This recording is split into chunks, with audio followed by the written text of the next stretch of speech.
Hey, Katie Kimball here from Kids Cook Grow Food, and my mission in life currently is to teach kids to cook, to build confidence for them in the kitchen and connect families around healthy food. But I didn't always eat healthy food, and I did not always know how to cook. I got to tell you, I first got into cooking for myself in college. Like the first time I subleased an apartment for the summer, I was super excited to be a real adult. Do you remember that feeling? That heady feeling of independence? Like, I'm going to do this thing that I've been wanting to do since I was 12. And so I had all these quick cooking magazines that my mom had given me, and I would flip through those and I'd turn the corners and I'd tear out pages and I'd make my shopping lists, totally overboard. And one time I was having like four or five girlfriends over for a special dinner. So I chose this recipe for applesauce pork chops. Now, I'd never cooked pork before of any kind, I don't think. For sure not pork chops. I'd never used fresh garlic before, and that was in the recipe. And I've never done like a fruit and meat recipe. I don't even know if I'd eaten a fruit and meat recipe. It just sounded fancy. So that's what I decided to make. And I'm doing my shopping, and the recipe called for 1 clove of garlic, so I bought garlic in the produce section, and I'm trying to chop this thing up, this garlic, using college student knives, not very sharp. And I'm cutting and I'm chopping, and I'm getting so frustrated because there's this papery stuff flying everywhere, and it's stuck to my fingers and it's stuck to the cutting board and it's stuck to the knife. And I'm thinking, who designed this? Like, why? How? What am I supposed to do? What am I supposed to do? I don't think the papery stuff is supposed to go into the recipe. By now, you might be starting to figure out that although the recipe called for a clove of garlic, I didn't know what that was, and I was attempting to chop an entire bulb of garlic, paper and all. Whew. Patience is not my greatest virtue, and my friends who came over for dinner that night are very fortunate in that I gave up about a third to a half of the way through the bulb. But let me tell you, this was a very garlicky, probably slightly papery, although I don't remember that part. Very garlicky applesauce pork chops. It was nasty. It was a big learn from failure opportunity, and that's something I definitely tell my kids all the time. And it's kind of one of my many, many reasons that I love telling parents, teach your kids to cook now, because it's so much easier for them. They've got a fallback. They've got you as a parachute when they learn from failure in the kitchen when they're still at home. And, the stakes are lower. They're probably not cooking for five of their friends. And you know what I mean? Like, you're there to help them. When my daughter first heard that story, my horrible garlic pork chop story, she was about 10, and she'd been cooking specifically intentionally for 3 or 4 years. As she put her hands on her hips, she said, "Mom, I think I'm a better cook now than you were when you were in college." She was totally right. And I'm okay with that. I want to raise kids who are better than I am. And that's definitely, again, one of the reasons that I love teaching kids to cook. Today, I want to share with you some of those foundations, some of those reasons why I think it's so important that we do teach kids to cook, and tell you 3 secrets to building confidence in the kitchen for your kids. So first, anytime I ask parents, what do you want for your kids? What do you envision when they're adults, when they grow up? A good work ethic and responsibility is always on the list. So number one is a hard work ethic. You want your kids to work hard? Give them real tasks to work on. Train them in the actual skills they will need to complete those tasks. For me, of course, my huge vote is for cooking in the kitchen. It's eating is something they're going to do every day. And when a child nourishes another human being, it's powerful. It's powerful for them, and it absolutely helps boost their confidence. I recently saw a comment in our Facebook group from our members of our cooking class. Amy said, "Isn't it fun to watch them do hard things in the kitchen?" She said, "This course has given my kids an excitement about helping with dinner and other meals, cleanup included, miracle of miracles. They're always eager to tell their dad how much work they put into our meals." Kids are proud when they feel that good feeling of accomplishment, and feeling good about something makes you want more of it. Second, again, this whole presentation is about confidence. Real life skills give kids confidence. We live in this world of kind of participation medals and ribbons for everyone, and kids see right through that. They know that if everyone gets it, it means nothing, right?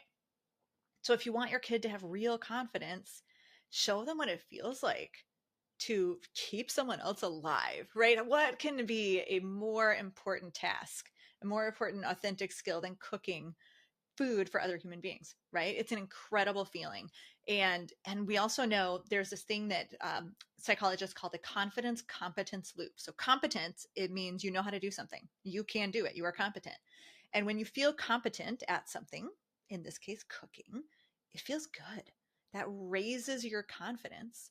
And higher confidence makes you want to come back and learn more, increase your competence, which raises your confidence, makes you want to come back and learn more. So, the good news for us as parents about that tongue twister, the confidence competence loop, is that we don't have to look at teaching your kids to cook as this massive, huge task. Because if you just teach your kids one skill, one little recipe, give them one positive experience in the kitchen, when they feel competent, it raises their confidence and that loop will take over. Got it? The snowball effect will take over. And then we don't have to worry so much about, are they motivated? How do we motivate them? How do we get them to want to do this? Because they'll automatically want to do it. And of course, all parents want our kids to have more confidence, which is why you're here. It's what you're here for. Finally, we talk about responsibility, independence, and generosity. Personally, as a mom, I want to raise kids with a servant's heart. I want them to think of others. I want them to give to others. And I think, again, giving them those skills to make food for other people, whether that's dinner or breakfast for the family or just a snack for a friend. My my oldest son, my oldest child, Paul, he's 18. He's had a longtime girlfriend, and my daughter, who's 15, Leah, and Paul's girlfriend are super tight. They're really close. And they tend to watch a lot of movies together, all three of them. And the girlfriend doesn't like popcorn. And so they got in this routine where Leah makes a homemade recipe, these peanut butter kisses, these little like candy balls, for the girlfriend when they watch a movie. And it's just so sweet, right? I just see that Leah has this servant's heart and she wants to give to her friend. So again, yes, your kids will give back to the family, but they also can serve their friends and their siblings in really cool ways as well. Now, there are a couple really, I think, more tangible reasons too to teach kids to cook. So we know in this world of screens that our kids aren't always doing enough with their hands. Teachers are saying we need less technology and more hands-on work. So what is more hands-on than cutting stuff up, than stirring, than working with bread dough, than flipping pancakes? This is an incredible way for kids who like to be busy with their hands, who maybe get a little flighty and have trouble focusing with their minds. It's an incredible way for them to lean into their strengths, right? To use their hands for something good. We find that a lot of our kids on the spectrum, whether that's ADHD or autism, even in like our Down syndrome kids, love cooking. We have so many members who tell us great stories. I'm picturing a photo that a mom sent me of her little boy. He was 11 at the time. His name's Aiden and he has Down syndrome, and he always had this dream of having a cooking show. So they took our classes. He learned some cooking skills, and it boosted his confidence to the moon, where he would constantly ask to borrow her phone and video himself making recipes. And she said just seeing him feel confident in that real life skill was touching for her. It was incredible for her and incredible for him because he could do it, because he could use his hands. Again, my son Paul, back when he was 15, he described it as therapeutic.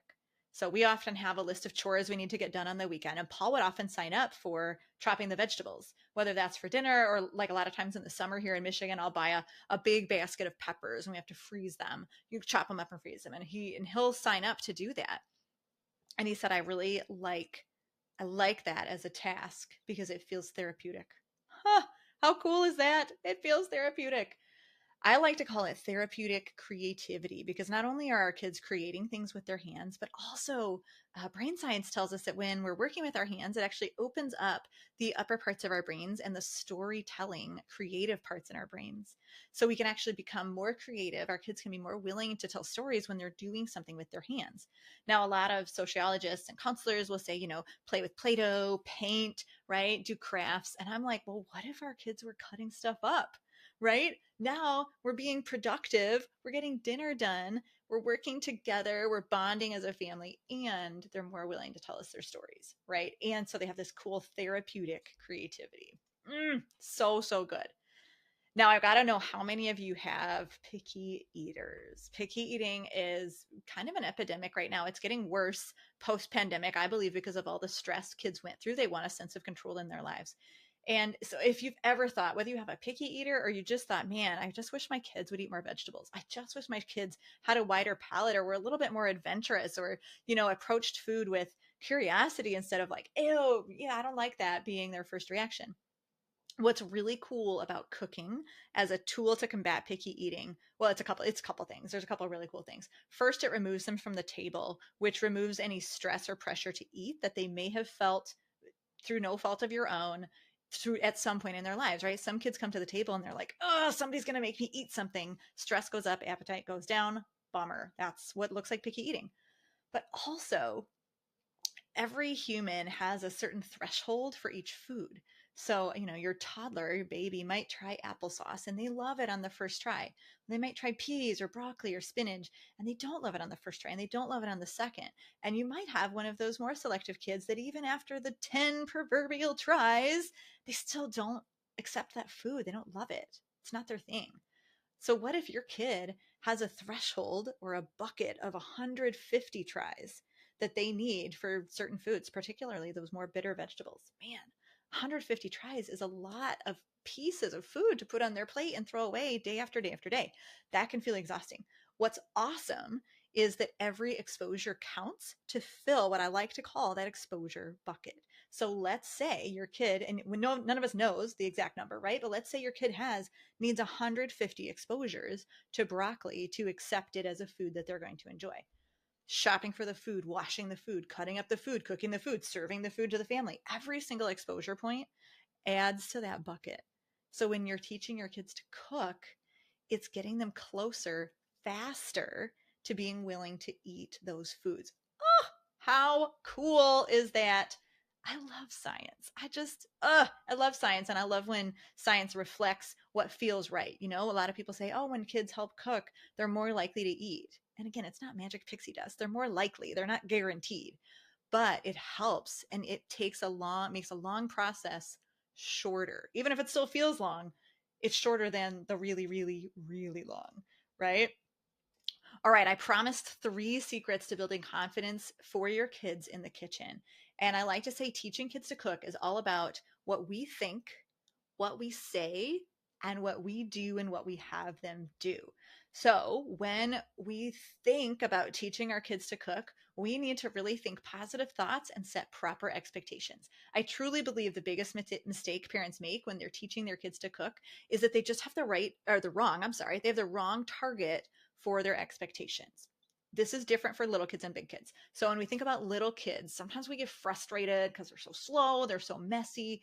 And I do think the problem is that our expectations are just set a little bit wrong. If you have a 3, 4, or 5-year-old, I want to give you some fun homework. I want you to have that child brush your teeth. As they are brushing your teeth, you will immediately realize the capacity they have for small motor control. It's a skill they're actively working on from ages 2 to 6, small motor control. So we can't expect them to measure without spilling and stir without spilling and scoop into gooey peanut butter and not drip it all over because they just don't developmentally have that small motor control. So with our little ones, my friends, slow down and lower your expectations. Here's a really fun way to teach little bitties to measure.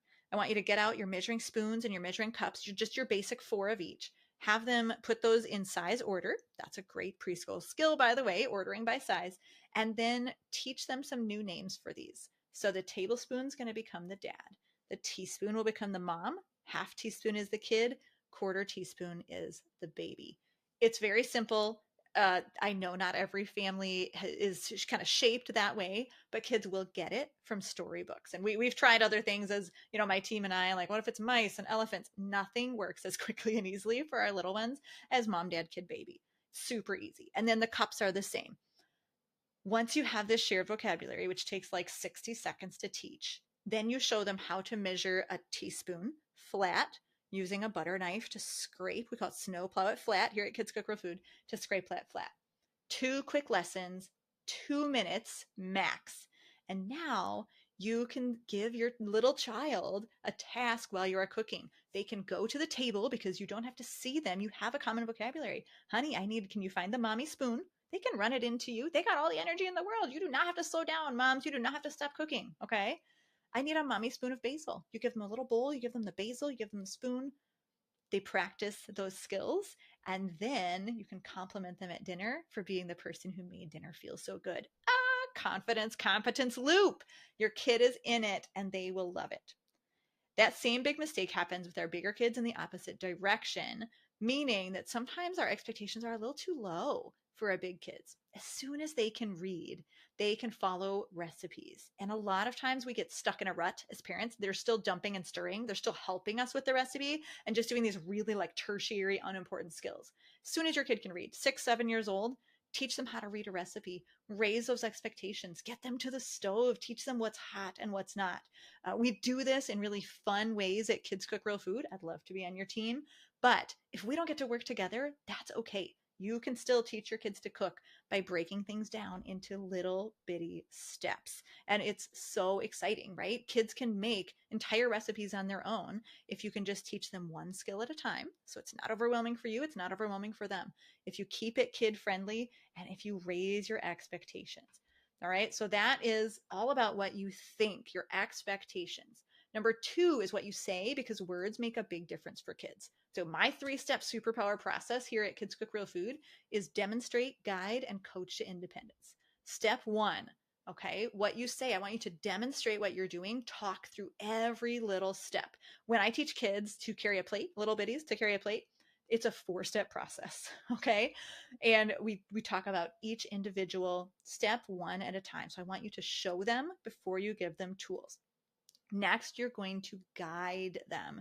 Put your hand over theirs or let them put their hand over yours. This is really important for stuff where they can't see how much pressure to use, like cracking an egg, stirring your granola, flipping something on the stove. Just let them put their hand over yours. The younger, the better, because they feel like they're really involved when their hand is on yours. And then you switch and then you talk through every step. Finally, demonstrate, guide, coach to independence. That means you're going to stay close. You're going to use those words. Hopefully, you've built a common vocabulary because you've talked it out every bit by bit, and stay close so that kids don't get bad habits right away. It's far more difficult to change out of bad habits, right? To rewrite those bad habits than it is to just set good habits in the kitchen for safety right away. So we're thinking about our best expectations. What we say is keeping our words very explicit, very clear, very kid-friendly, talking through every little step. And now what do we do? What do we do to help our kids build skills at a really appropriate really appropriate pace? Well, start really simple. I mentioned we have 4 steps to carrying a plate. They sound like this. Get out of your chair, feet down, thumbs up, that's thumbs on top, 2 hands, flat, yep. So we say put your feet on the floor, use 2 hands on that plate, put your thumbs on top. By the way, that's magical. You would not believe how many weird ways kids who are 2, 3, and 4 years old carry plates. They are not safe, they are not flat, and their thumbs are not on top. Thumbs on top is super easy. And then keep it flat. If you're going to teach knife skills, which I highly encourage you to do, you want to make sure you have the proper technique, the right knife, and the right coordinating food. Actually, I have a free gift to share with all of our attendees this week. You can go to kidscookrealfood.com/LSLS, right? Life Skills Leadership Summit, kidscookrealfood.com/LSLS. And I'll give you completely free our 10-minute knife skills and safety video. That's 3 ways to hold the food, 4 ways to hold the knife, fun phrases that you can build, making a common vocabulary for the whole family. And this is the same for 2-year-olds with a butter knife or 12-year-olds with a chef's knife and everything in between. So I will teach you that proper technique.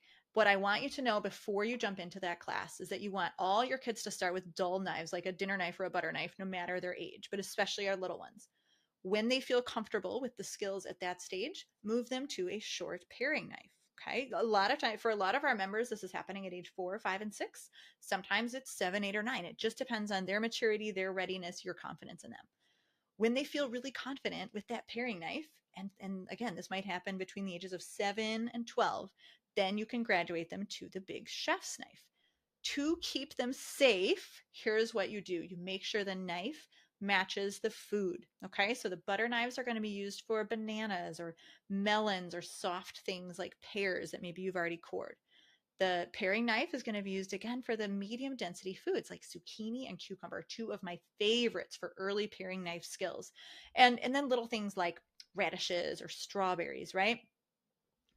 Don't use a paring knife on an onion. It's not going to work. Don't use a paring knife on an apple. They're just too big for the knife. Carrots are a little too solid for the knife, unless you're just doing wheels. But trying to cut carrot sticks with a paring knife is asking for trouble.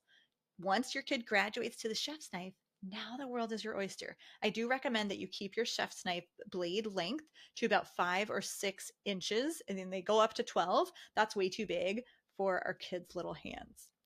I want to leave you with a quote from Amy Bailey, a mom of 3 kids who took our cooking course. She said, after working with knives and fire, we had the best experience we've ever had in the kitchen. That warms my heart, and that is exactly what I want for you. I want you to change your thoughts to get your expectations correct.